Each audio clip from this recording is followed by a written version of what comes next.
Dalam perjalanan sejarah Islam, kodifikasi hadis merupakan salah satu bagian terpenting yang berfungsi menjaga kemurnian agama.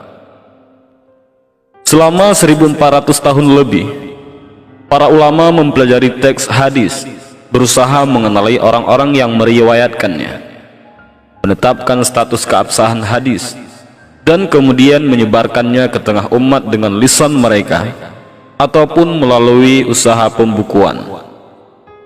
Sebuah usaha yang tidak sederhana yang membedakan teks-teks syariat Islam dibanding dengan teks ajaran lainnya.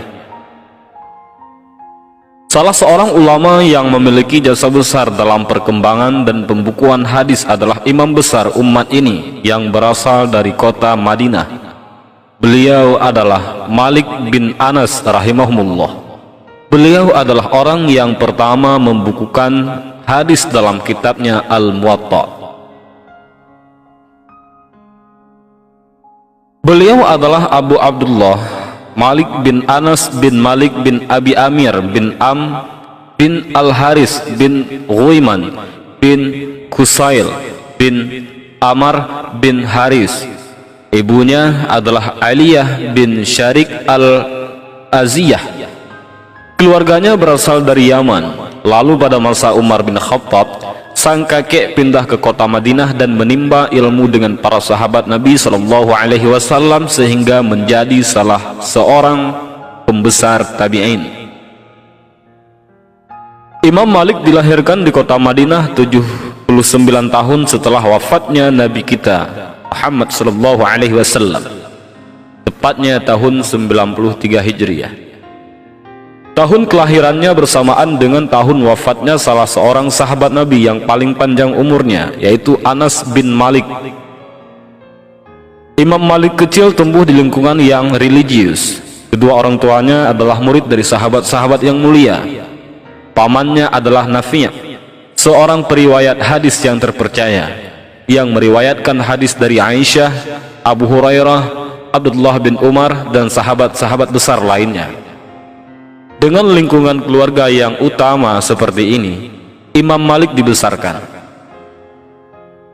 Awalnya saudara Imam Malik yang bernama Nadar lebih dahulu darinya dalam mempelajari hadis-hadis Nabi.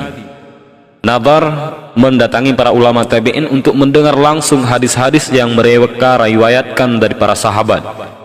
Kemudian Imam Malik pun mengikuti jejak saudaranya dalam mempelajari hadis. Beberapa waktu berlalu, Imam Malik melangkahi saudaranya dalam ilmu hadis. Kecermelangannya semakin tampak karena Malik juga menguasai ilmu fikih dan tafsir. Ibu Imam Malik adalah orang yang paling berperan dalam memotivasi dan membimbingnya untuk memperoleh ilmu. Tidak hanya memilihkan guru-guru yang terbaik, sang ibu juga mengajarkan anaknya adab dalam belajar. Ibunya selalu memakaikannya pakaian yang terbaik dan merapikan imamah anaknya saat hendak pergi belajar. Ibunya mengatakan, "Pergilah kepada Rabi'ah, contohlah akhlaknya sebelum engkau mengambil ilmu darinya." Imam Malik belajar dari banyak guru, dan ia memilih guru-guru terbaik di zamannya agar banyak memperoleh manfaat dari mereka. Di antara pesan dari gurunya yang selalu beliau ingat adalah untuk tidak segan mengatakan "saya tidak tahu" apabila benar-benar tidak mengetahui sesuatu permasalahan. Salah seorang guru beliau yang bernama Ibnu Harmas berpesan, seorang yang berilmu harus mewarisi kepada murid-muridnya perkataan "aku tidak tahu". Setelah mempelajari ilmu-ilmu syariat secara komprehensif, Imam Malik bin Anas mulai dikenal sebagai seorang yang paling berilmu di kota Madinah. Beliau menyampaikan pelajaran di Masjid Nabawi di tengah-tengah penuntut ilmu yang datang dari penjuru negeri. Salah satu hal yang menarik dari kajian fikih yang beliau sampaikan adalah penafsiran-penafsiran hadis, dan pendapat-pendapat beliau banyak dipengaruhi oleh aktivitas yang dilakukan penduduk Madinah. Menurut Imam Malik, praktik-praktik yang dilakukan penduduk Madinah di masanya tidak jauh dari praktik masyarakat Madinah zaman Rasulullah SAW. Penduduk Madinah juga mempelajari Islam dari para leluhur mereka, dari kalangan para sahabat Nabi. Jadi kesimpulan beliau, apabila penduduk Madinah melakukan sesuatu amalan yang tidak bertentangan dengan Al-Quran dan Sunnah, maka perbuatan tersebut dapat dijadikan sumber rujukan atau sumber hukum. Inilah yang membedakan mazhab Imam Malik dibanding 3 mazhab lainnya. Dari segi fisik, Imam Malik dikaruniai fisik yang istimewa, berwajah tampan dengan perawakan tinggi besar. Mus'ab bin Zubair mengatakan, Malik termasuk seorang laki-laki yang berparas rupawan, matanya bagus. Itu salah seorang muridnya mengisahkan bahwa bola mata beliau berwarna biru, kulitnya putih dan badannya tinggi. Abu Hashim mengatakan, aku tidak pernah melihat ahli hadis tampan Malik. Selain Allah karuniai fisik yang rupawan, Imam Malik juga memiliki kepribadian yang kokoh dan berwibawa. Orang-orang yang menghadiri majelis ilmu Imam Malik sangat merasakan wibawa imam besar. Tak ada seorang pun yang berani berbicara saat ia menyampaikan ilmu. Bahkan ketika ada orang yang baru datang lalu mengucapkan salam kepada majelis, jamaah hanya menjawab salam tersebut dengan suara lirih saja. Hal ini bukan karena Imam Malik seorang yang kaku, akan tetapi aura wibawanya begitu besar dan begitu terasa bagi murid-muridnya. Demikian juga saat murid-muridnya berbicara dengannya, mereka merasa segan menatap wajah beliau tatkala berbicara. Wibawa itu tidak hanya dirasakan oleh para penuntut ilmu, bahkan para khalifah pun menghormati dan mendengarkan nasihatnya.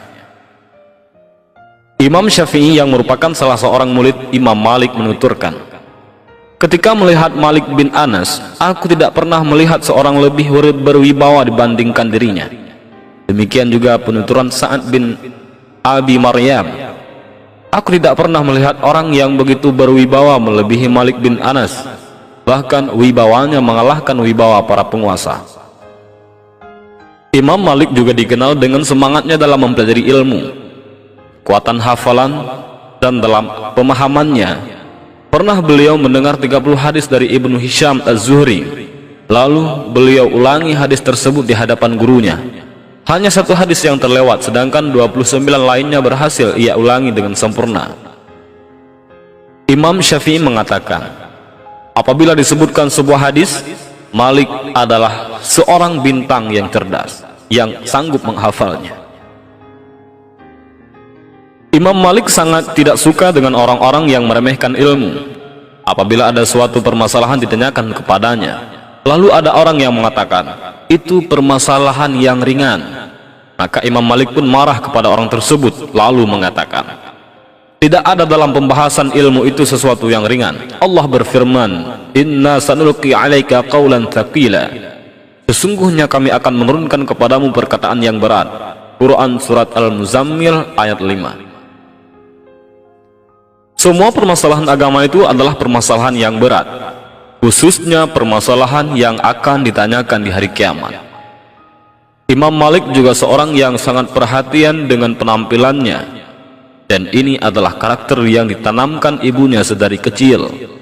Pakaian yang ia kenakan selalu rapi, bersih, dan harum dengan parfumnya.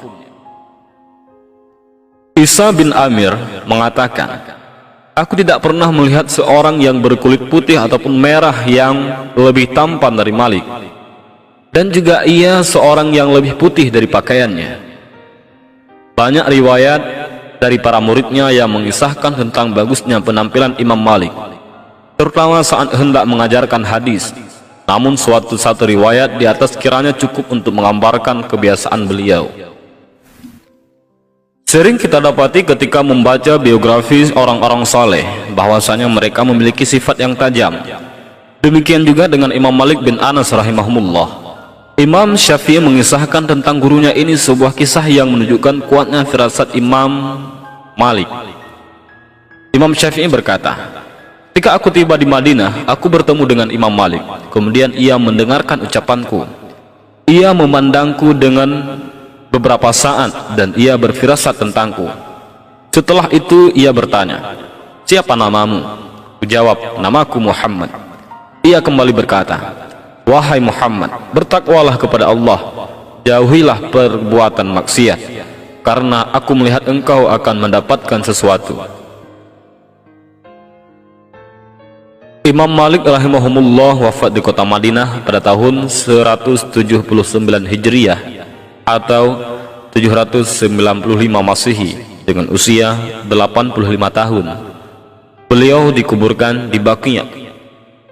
Semoga Allah merahmati Imam Malik dan menempatkannya di surganya yang penuh dengan kenikmatan. Amin ya rabbal alamin.